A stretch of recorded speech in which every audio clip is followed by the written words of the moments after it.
Hello, everyone. My name is Tony. I'm here to welcome you to a very special episode of the 706 podcast. The mystery episode. This is our 10th episode. Mystery movie mania. Mystery movie madness. So what we decided to do for this episode was in episode 9, when we usually select the film or have the host select the film, instead of each pitching a movie, well, we all pitched movies, but instead of giving the title, we just provided some vague hints as to what our movie was going to be. Now, I was against the idea of a gimmick for a start. I think we're better than that, and we're bigger than that. So my whole goal going into this was to make them all regret even attempting such a thing. So before we get started on the movie, we'll have my co-hosts introduce themselves. Hi, I'm alive. My name's Kirk. I'm Anthony, and I just want to go on record and say that Tony was not against a gimmick. Yes. I was against his gimmick. Welcome to the final Connor episode. introduced himself. And I'm Connor. You don't have the little I don't have 5-second I have nothing to say. quip? All right. So before we begin, I will repeat we can just roll the clip. I'll roll the clip of what I described the movie as last week. A boy goes to his grandfather's farm, and whoa, daddy, does he not expect what happens there? There is an egg in this movie.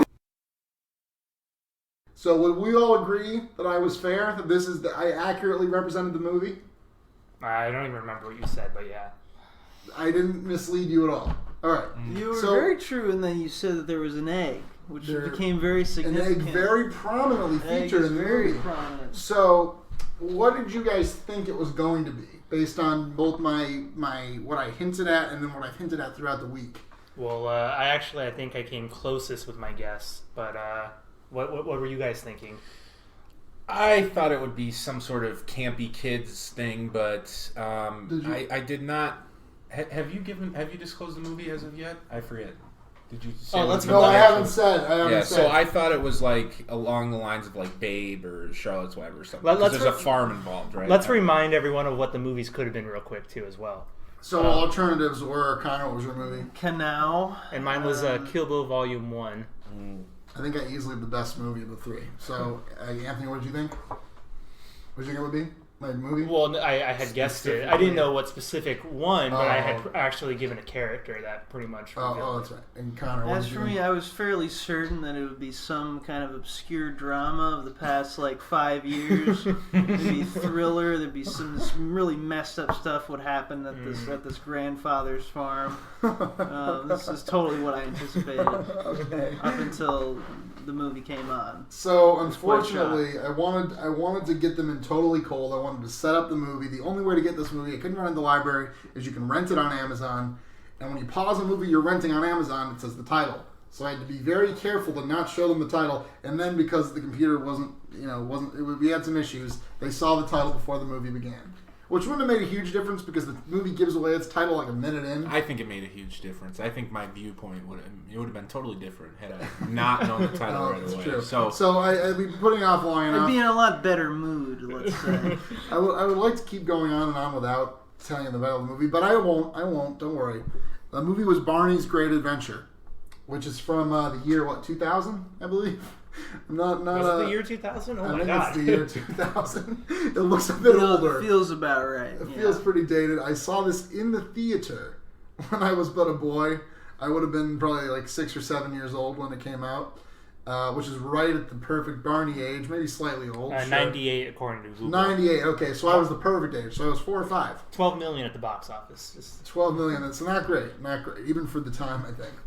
I don't know how much it cost. Not a ton, probably. But there were some big budget sequences. But yeah, I saw this in theater as a kid. Certain images from the movie have been emblazoned in my mind forever. I remembered as soon as I was they were like, "Have you seen this before?" I'm like, "I think." But as soon as I saw that egg and I saw the glow on the egg and the colors coming on that egg, I'm like, "Oh yes, I saw this in the theater." I remembered seeing that and feeling all the feelings that it instilled. So I'm gonna just go around the table and see just what these guys thought of Barney's Great Adventure. Now, Kirk, you picked this movie, and I said, if you have any courage, you'll pick it, but any good sense, you won't. Was that a fair thing to say, and are you glad you picked it? Well, Tony, that's a loaded question. Am I glad I picked this movie? As opposed to the alternatives. I mean, is anyone glad when they get a sexually transmitted infection? I don't know. You know, is anyone glad? I would say no. Probably not. Okay.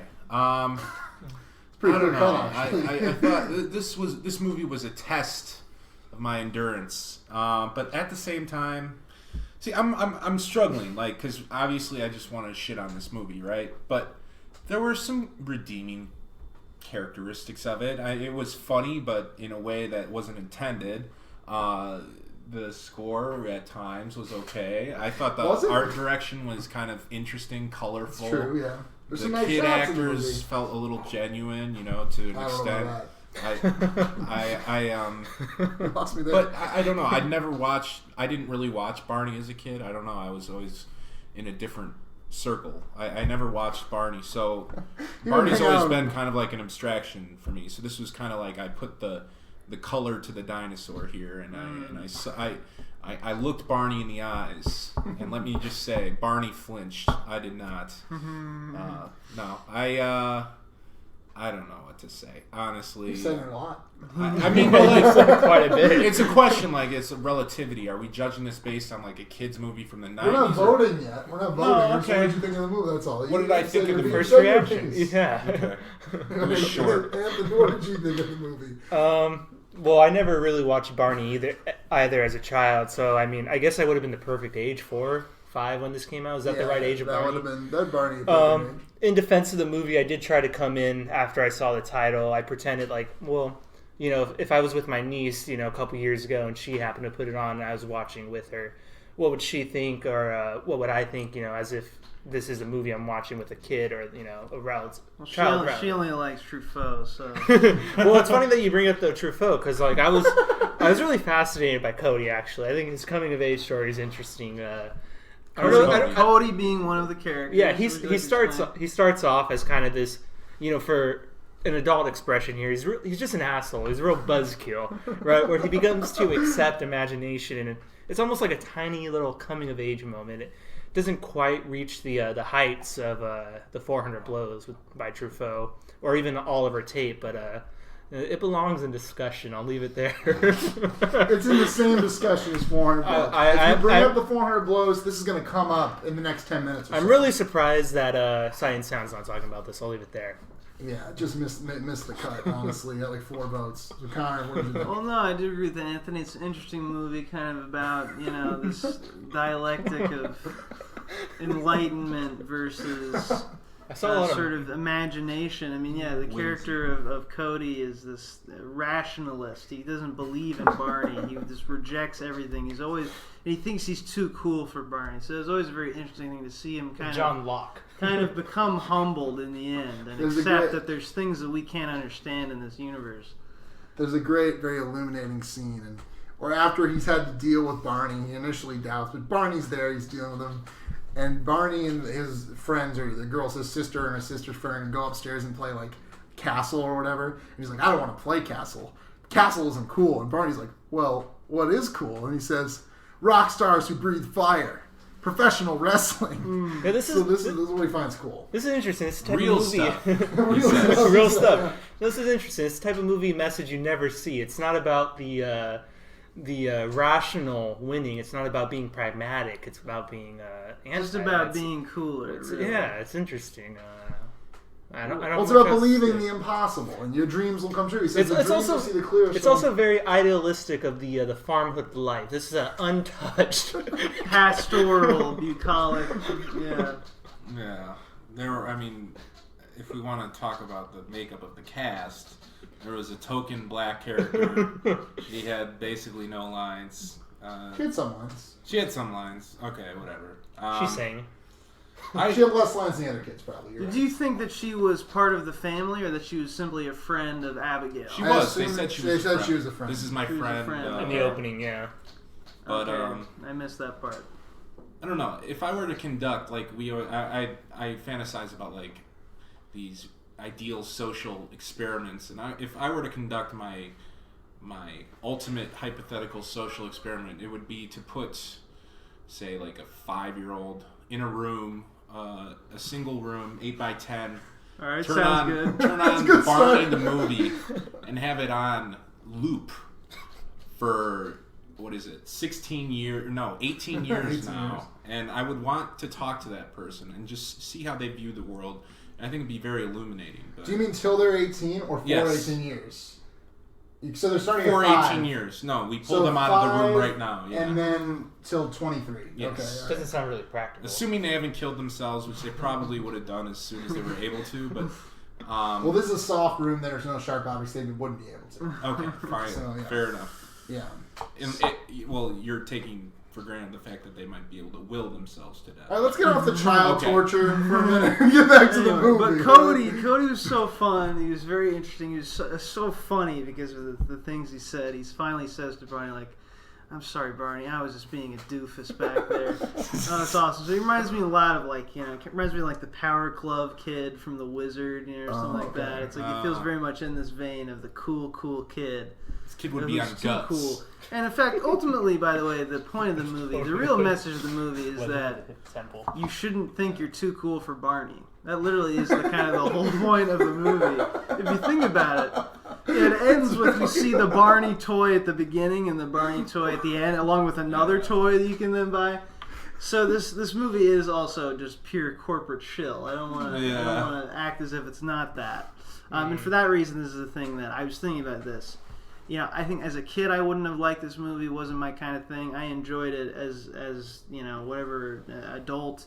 I enjoyed it just because of it was funny. I had fun with it, and it's just kind of interesting just to see a big purple dinosaur, excitedly jumping around. But as for like the messages it brings, it's like fine. It's really generic messages. They teach you how to cross the street. You look both ways. Yeah. But you say you can enjoy it now at our stage in life. And what I think they need to do for a sequel to the Barney movie, this is my pitch, is they aim at, this is aimed at kind of the kids who are getting too old for Barney. You're like 10, 13. Exactly. It guilts you out of getting over This Barney. is for the cynical college douchebags who make fun of the Barney movie. They'd be watching the Barney movie and making fun of it, and then Barney would show up and teach them why that's not good. That's a brilliant idea. That's the sequel they need to do. Yeah, So it works. But yeah, no, it's generic kind of positive messages. I mean, there's nothing I love the cast though. Nobody's good, but they're all so. I love the grandpa on the farm. Grandpa's He's the really most funny. amazing line reader. Yeah, It's yeah, just yeah. the funnest. And Cody, of course, is just that kid. He gets so many great moments, so many gifable moments in He's this. hysterical. Yeah. Where he has the sunglasses and the. Sorry, go on, Greg. No, they definitely did tap the Des Moines Civic Theater's production of the Christmas Story for this one. That's where they found their primary. There's so many extras. I like the kids. They're extras that just give it their all. There's this scene in this French restaurant. This is one of my favorite scenes. There are scenes in this movie that I really do enjoy in that Spice World kind of way, where most of it's just kind of phoning it in. I mean, come on, most of the movie is just kind of phoned in. It's kind of obligatory, the Barney movie. But there are a couple scenes where they really had an idea and they really went for something. And one of those scenes where they go to the French restaurant, which was, what was it called again? Chez It's called Snob. Chez Snob. Among snubs. It's like a kid's version, a kid's imagined version of a pretentious French restaurant. I did air quotes. And basically, so there's a song and dance, there's musicians playing. Barney wants to create a distraction so they can find this egg. So he goes on stage. He's wearing, what is he wearing? He's a vest. Vest, no pants. No pants, never vest. pants with Well, Barney. yeah, not all. No, he does when he's in his farmer outfit. That's Which is true. really Yeah. cute. Really fun outfit. But he starts singing. He sings this really catchy tune, and everyone's dancing. And there are just random dudes in the background who are they're really going for it. They're really giving their all into this movie, and that's one of the better scenes.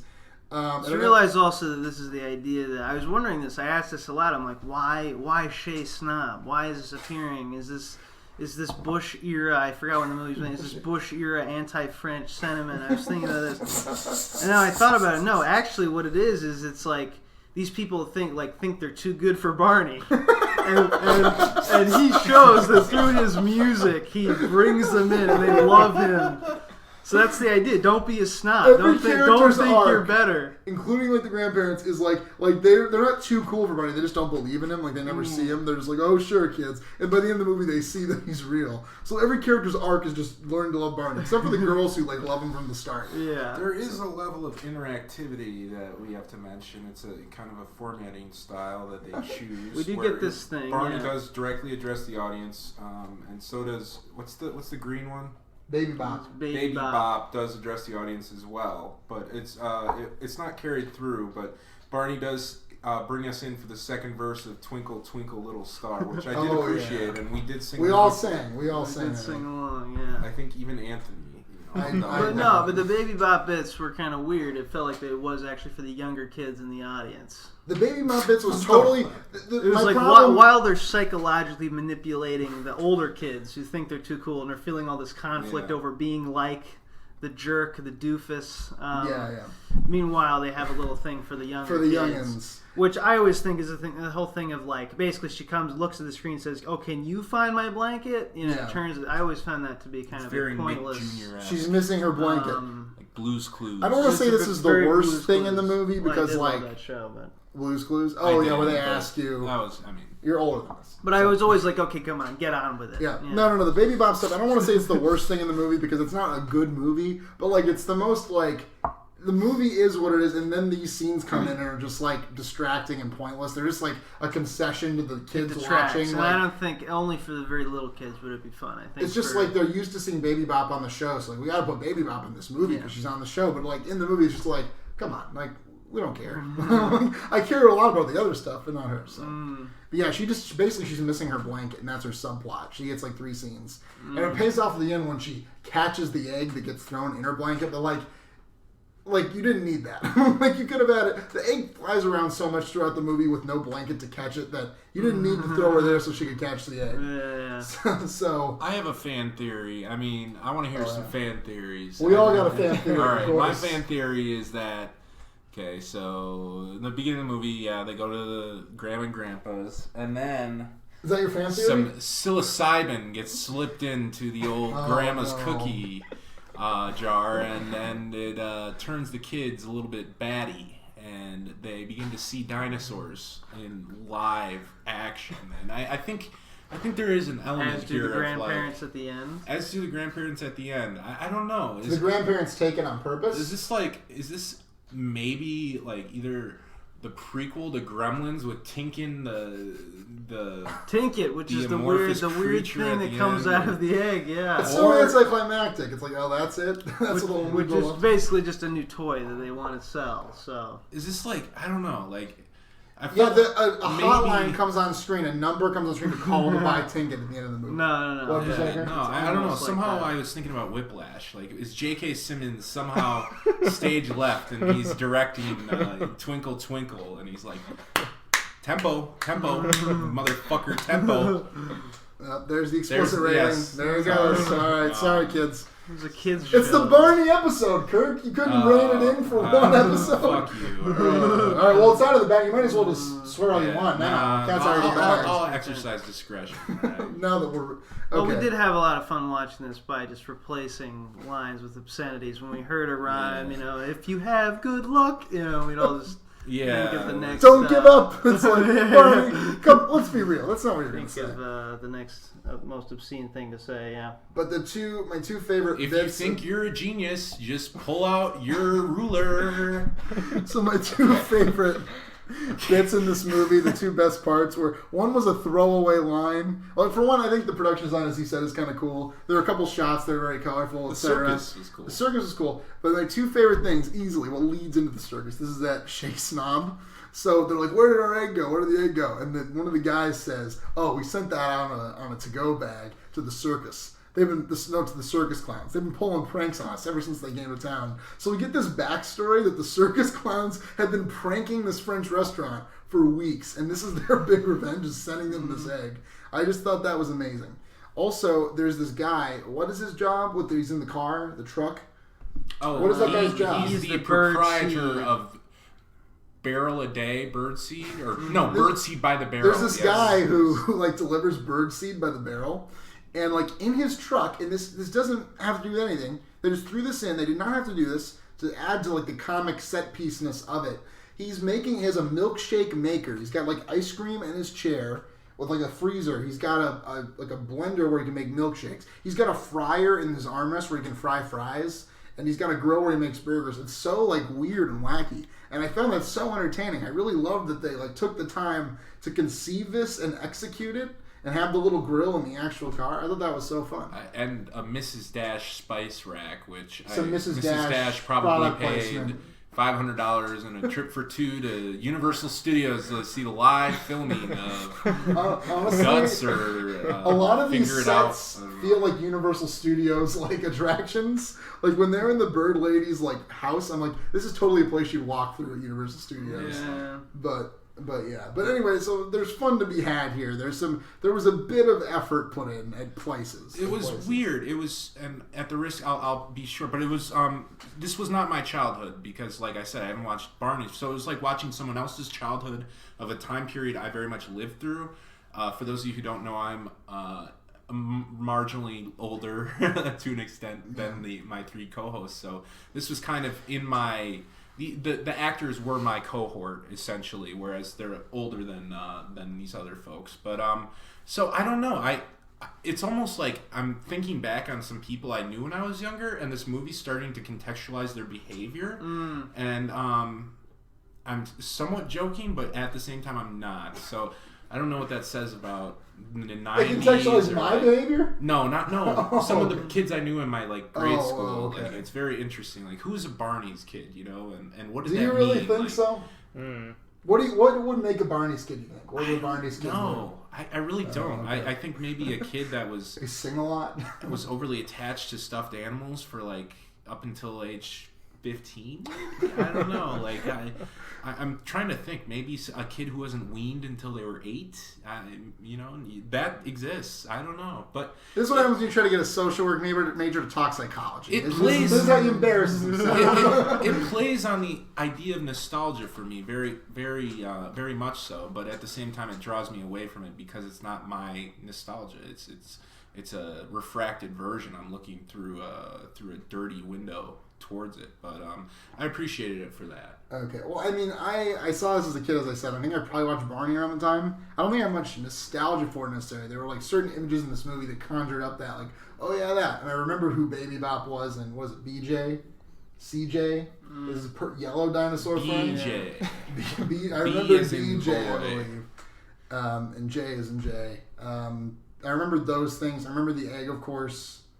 But yeah, I don't know. Sure, But it's just like nostalgia, like being able to watch a movie and have it be completely ridiculous and you be okay with that. Like, we live in the era of cinema sins and constant critique, I mean, this is like not even like they wouldn't even bother with this one, or maybe they would. I don't know, but it's just, I don't know. It's frivolous, it's whimsical, and it's somewhat beautiful in a weird, twisted way. But Anthony's rather quiet over here. He checked his Knicks score. He scoured Snapchat. What else is online, Anthony? Anything good? Demand of me nothing, Kirk. What you know, you know. And from this time, I'll speak so no Anthony, word. where does this rank? Where does this compare to Spice World, which is the closest comparison of what we've watched? Okay. How does this compare to Spice World? Is this better than Spice World? Is it worse? I'd say it's a bit worse. It's a bit worse, but it has its charms in a similar way. I'll say there's no comparison, and I'll leave it for Tony's imagination to fill in Which how way? that views. No comparison. Wow. Well, you voted for Spice World. I voted No, for it's- Spice World. No, they're not comparable. They're completely different things. Oh, They wow. come from a similar era. They have similar level of wackiness. Okay. But one's for kids and one's for adults and a bit younger than that. Two completely different things. One's ironic, playful. The other is pretty straight up, fantasy wackiness. I definitely like Spice World better just because it did more. And I really enjoyed watching this movie, but I do have to say, like, I was almost kind of grossed out at the end by just the shillness of it, the pure, just soulless corporate nothingness of it. Oh, well, Fair enough. I mean, what do you want to do after you watch this movie? I kind of want that I ordered that it. doll. I was already logged into Amazon to watch it. I just opened a new tab and I bought it, baby. I bought a doll of each character in the movie. I got the farmer. I got Did the you get grandma. the Cody doll? Yeah. I think that is out of stock. It's out of print. It's a collector's item, Kirk. It has this cool glasses and 90s fashion. Oh boy.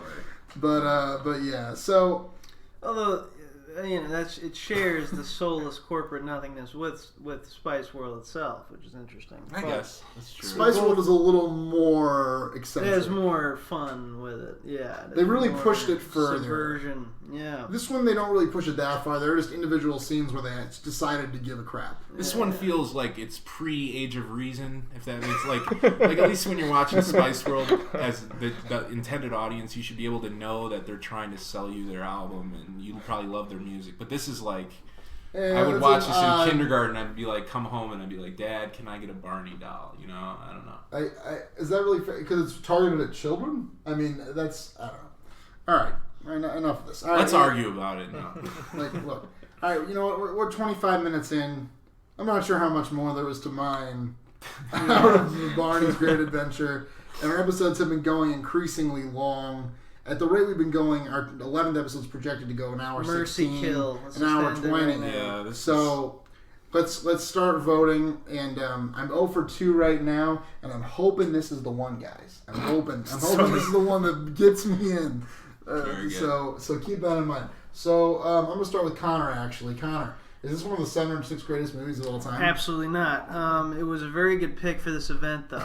You were very creative with it. I had my own little agenda. I thought I was going to trick Kirk into watching a Polish movie by using this, which is something I probably would have suggested anyway. So I was kind of disappointed, actually, in my own pick. I thought it was genius, kind of what Tony did here, but wasn't a good movie. It was a blast to watch, though. I'd recommend this movie. Those aren't mutually exclusive.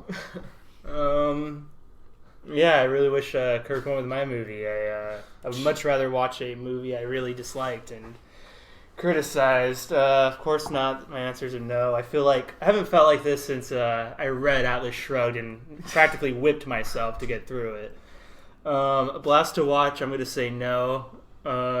Yeah, God, it's pretty fun. So Anthony is quite depressed right now. I'm a little bit worried for his psychological... I think film is He dead. didn't once mention what characters were wearing. I was a little worried. Barney changes so many outfits in the movie. Okay. Yeah, it's a no for me. I'm sorry, Wow. Tony. Not that I... Jesus. I didn't have a choice. Well, I'm getting bodyalized right now. I got the unanimous no. I never thought this would happen. Tony, you kind of led me astray. I was totally upfront with you about what was in this movie. I was hoping for some semblance of redeemability. I mean, there was a talked about it. We talked, maybe if I were on copious amount of drugs, it might have been different. Isn't that always the way, though? If we watched the German dub, it might have been better. I think Connor would be maybe if we translating for us. just put it on mute and made our own dialogue the whole time. I think maybe, but no, this is a no for me. Sorry to say, Mr. Calamunci. All right. Well, with that, I am officially claiming Anomalisa as my pick, just so I have one, just so I have something. So that has been rewritten. So now this brings us to everyone's favorite section of the show. This is where they try to sell the host on the next movie. Very eager to hear what these guys have cooked up. So Kirk. Well, Connor's the least recent to go. It's his decision who goes. Connor? Or when you want to go. Least recent. I'm really torn. I have 2 that I like. But what the hell, I'll go for it. The perfect follow-up to Barney. I'm going to recommend a movie that, upon its original release, was titled Every Man for Himself and God Against Everyone. This is a film by Werner Herzog. German film from, I believe it was 1970. I don't have my phone in my hands right now. I can't check my dates. But it's basically the real story of Kaspar Hauser, who was a mysterious foundling who turned up and had a very mysterious fate. Weird character. Herzog tells it in a very unusual way, and it's a pretty cool movie. It's kind of representative, I think, of his early stuff and that vibe of the time. So interesting. Throwing down the gauntlet. Go ahead. Well, after this movie, I hate film. He's going back to books. I don't even really want to throw one out there. I don't really want to go now. I'm gonna throw a movie after Herzog. There's no way this is getting picked because I'm just gonna say this is an '80s movie. It is one of the best of its genre. But girl does get misled, so there's that for Tony. But ultimately, girls end up happy in this movie. It's a great movie. It's called When Harry Met Sally. And it is Valentine's Day this Friday, so it'll be the post-Valentine's Day movie. We don't have a Valentine's Day crown, Anthony. Well, this podcast I think this movie was like more emotionally draining than probably running up to Inwood. I really do. But let me just... Hey, no peeking. I'm going to suggest, though I feel I have zero chance of winning, which is all right. That's what they all say. Leon the Professional. Oh my god, I love that movie. I don't think Tony's seen it. Are we talking about the American release or the European release? Good question. I mean, do they have different... Yeah, one's like 30 minutes longer. Oh, one's... the Netflix release is the one I know. I'm not sure. It's starring Natalie Portman and Jean Reno. Right? I believe Heat might have been before this, actually. But maybe she's still a child. Like, she's much younger than Heat. This is 94. Yeah, Heat's 96. So, it's basically a hitman in New York. He takes in a young girl after her family is killed. Oh, Gary Oldman's in the movie as well. He gives kind of a somewhat memorable villain. Yeah, he does. He really does well. This famous internet meme where it's like, everyone. That's from this movie. So there's some memorable moments, and it's a great kind of under the wing movie. You know, he brings her up in the art of cleaning, as it is called, euphemistically referring to killing somebody. So it's a good movie. All right. Well, whoever brought up Heat made a mistake because now I'm just on a Heat reverie right now. So with that in mind, you brought up Heat? No, you brought up Heat. Well, it makes sense. I would do that. All right. So with that in mind, wait. Rebuttal. We get to rebut. I was about to say that. Okay. Like literally. Jesus. All right. Rebut away. Okay. So Leon the Professional has been on like my short list of things to watch for a long time. I would be happy to watch it. There was a weird coincidence where when I came up the elevator to do this podcast to watch the movie, I overheard two girls talking about how much they love that movie. How one of them had just seen it and how much they love it. So it's just You're kind really of a very selling weird... Leon the Professional. What would Barney do in this situation? Use your imagination. Yeah. And as for Harry Met Sally, I just feel really bad for Anthony right now. He's looking really like downtrodden and withdrawn. As for my movie, like I don't know if you'll love it. It's like a movie that I think is really cool. It's a bit dry. It's a bit hard to get through. It's German, you know. But it's interesting. I like it a lot. You really sold their movies way more than others. I don't think I need to sell my movie. I think it's so, yeah, you know what you have. You put it on the table. You're like, yeah, you know. Yeah, that's right. And I've talked about this movie before. It's just in a way, this is the cockiest move of all. He knows he's got it in the bag. Anthony, I love Herzog. I wouldn't mind watching it. As for Kirk, even though he just went, Leon the Professional is a effing amazing movie, whatever version we watch. I don't know which one's on Netflix. I prefer the European cut. It's so much better. There's a lot more characterization there. There's I don't know why it's sadly left out. So I would love to watch Leon the Professional again. I've seen it countless times. I love that movie. All right. But, so let me just clarify. Are you going to argue for When Harry Met Sally? I don't even care anymore. Tony, oh no. Okay, so let me just double check, as I always do, to make sure I heard the movies right. So, Connor, your choice was It was some sort of twisted horror with Casper the Ghost, and he's haunting Angela Merkel in the German chancellery. That was something like that? Okay. Something like that, yeah. And then Anthony, you pitched a Soviet era steroids expose called "Sally is Harry," and I think so. If I have those correct, sounds like a great exploitation film. I think so. That's John Waters' next project. Leon the Professional. I don't. Thank you guys. It's a great movie. I have gone quite recently, but we are in America. We're the land of the free, home of the brave, and we're not leveling the playing field, Tony. Think of that. All right. And remember, I picked your shitty movie. All right, go ahead. You just undid a lot of goodwill there, Kurt, the last part. All right. So I think the table consensus is pretty clear. I think everyone knows what they want to watch. So I wasn't actually going to pick this, but after hearing what everyone has to say, I got to pick When Harry Met Sally. I think when Anthony says I don't even care anymore, I'm like, I'm picking his movie. That's it, I'm picking it. So, Anthony, do you have anything to say? Are you thankful to pick your movie? He's rubbing his eyes, his forehead. It's actually a great movie. At this time, Rob Reiner was considered actually talented. I don't know what the hell happened to him. Nora Ephron's her first film. It's an interesting movie. I don't know how you guys will react, so maybe it'll be an interesting argument, but I really have nothing to say. Well, I would just like to say one thing. I'm really actually mad at you, Tony, because I did not foresee this at all. I really was sure you were going to pick my movie. And what makes this really awkward is that I picked you both other times. I know, but exactly. Why didn't you pick me this time? I will say, actually, until I found out what this movie was, my original choice was going to be some excellent Billy Wilder, which may have been a great, more head competition. But Leon's great. I think seek out the European cut.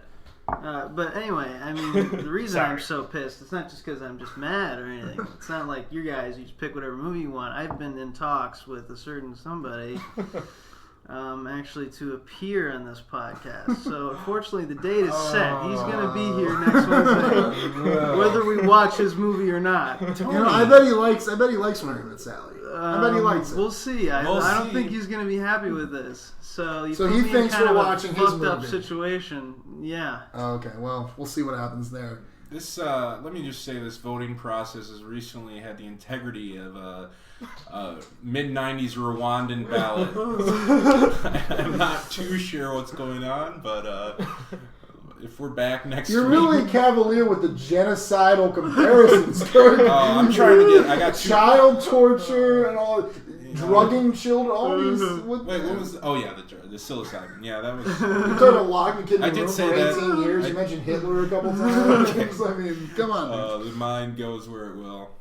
All right. That's one answer. On that note, Barney, I love you. You love me. All right. 3 and 1, 2, 1, 2, 3, and I love you. You love me. We're a happy family with a great big hug and a kiss from me to you. Won't you say you love me?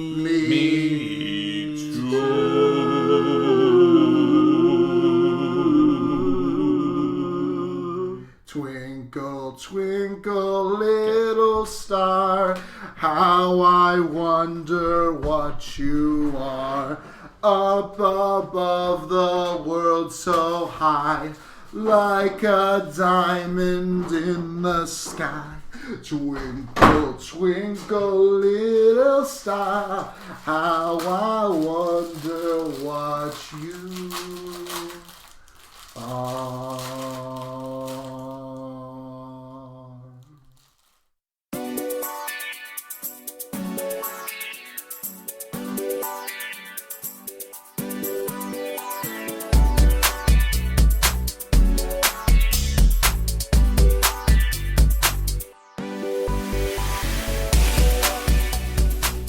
Gem and the Holograms, Kirk, this was your suggestion, and why did you pick it again? That was the last movie on the Wikipedia for pop group movies, so maybe we should probably go in a new direction. But that we've already established kind of the gimmick of the show. If we change now, we have to title it. Yeah, how many we've Toys been, R Us we've been discount moving codes can we through get? a lot of different like historical periods. Okay, so Okay. now we've reached the point we can talk about Gem and the Holograms. It's a modern movie, right? This is about kind of our modern moment in the whole kind of like the Star is Born kind of story. So I don't see like really what Kirk's problem is. Guys, Connor, I was with you in Spice World. I was with you in Spice World 2. I was with you in Spice Land. Josie I was and with you, Josie and Pussycats. Yeah. Spice World 3D. Spice World Paper Jam. I was with you in Spice World Tennis. All right, it's enough. Spice World Party, Spice World Party 2, Spice World Party 3. That's a good fucking movie. I mean, do you guys did not even care? Were you guys so biased against my Well, if you're too busy making Why swears, did you pick them? if you don't, maybe if you didn't swear so much, you'd actually watch a movie and learn to watch it. Because Listen, when I'm being attacked, I mean that. All right, it's. I can't do it. Turn it off. I can't do this. I can't do this. I got I an can't do offer. this. No, screw Gem you, and the like, seriously, screw you. Holograms. Gem and No. the Holograms is a Do movie you think about Katie Gem and Joyce the doesn't want my Holograms, and it was rated P. What? I'll just go review Easy Bake Ovens. I don't give a shit. I'm not gonna this- fucking do this podcast. like- being no. that. Review Easy Bake Ovens. Yeah, I There's have a only one big Easy fan Bake base. Oven. I have There's a- only one Easy Bake. How can you review There are it? many different iterations. There's right? like 4, maybe. Oh, go stick a DiGiorno's pizza in an Easy Bake Oven and see what the fuck happens, dude. What does that mean? Guys, all right. Seriously, calm I'm down, done. Guys, calm down, guys. calm down. Yeah, let Anthony talk. Whatever happened to Cary Grant? And there was an actor. There was a man. There was Kirk.